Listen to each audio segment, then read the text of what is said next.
Moi, ça me horripile, cette expression de pas dans ma cour. Comme citoyen engagé, je suis président d'une table de concertation, le Faubourg Saint-Laurent. Donc, ça va de la rue Université à l'ouest jusqu'à la rue Amherst à l'est, de la rue Sherbrooke au nord jusqu'aux limites du Vieux-Montréal au sud. On pense tout de suite au Red Light. Ce qui se développe le plus dans le quartier actuellement, c'est le résidentiel. On a beaucoup plus de résidents qu'on en avait, mais il faut que ces résidents-là deviennent des citoyens. Des gens qui vont s'impliquer dans leur quartier, qui vont devenir des vrais citoyens parce qu'ils vont consommer dans le quartier aussi. Qui vont y vivre. Mireille, ici, est propriétaire de cette magnifique librairie, Zone Libre, donc elle participe beaucoup aussi aux activités du quartier. Avant même que le sac à dos existe, on s'impliquait à la table de concertation comme auditeur. Monsieur.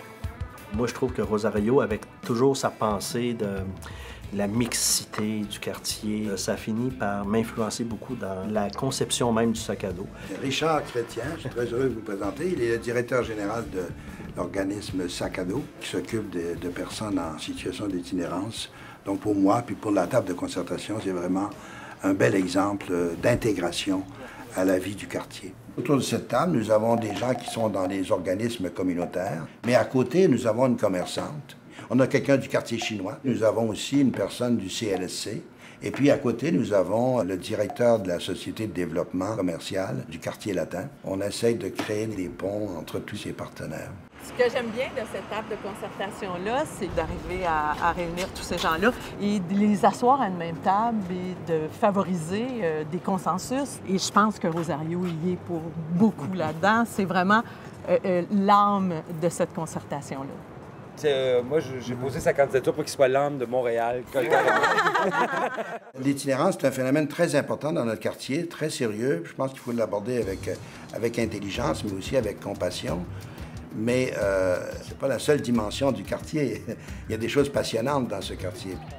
C'est un quartier multifonctionnel. Il y a une composante institutionnelle qui est très forte, surtout avec l'UQAM, le Cégep du Vieux-Montréal, la grande bibliothèque. Le CHUM est sur notre territoire. C'est un quartier où il y a 30 salles de spectacle. C'est le cœur culturel de Montréal, je crois.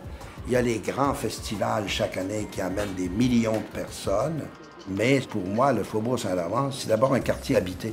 Il y a à peu près 13 000 personnes qui habitent le quartier. Cette base-là n'est pas visible actuellement. Et à l'intérieur de ce quartier, il y a des îlots résidentiels importants. Ici, il y a les habitations Jeanne-Mance, qui est un immense complexe de résidence pour personnes à faible revenu. Et c'est formidable, cette chose-là.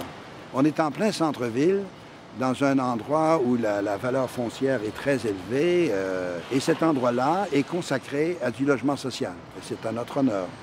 Avant même de parler de droit et de responsabilité, il faut développer cette socialité chez les gens, puisque ça fait partie de la nature humaine. Et moi, ce qui me préoccupe, je vais vous dire ce qui me préoccupe, c'est la qualité du lien social dans une communauté.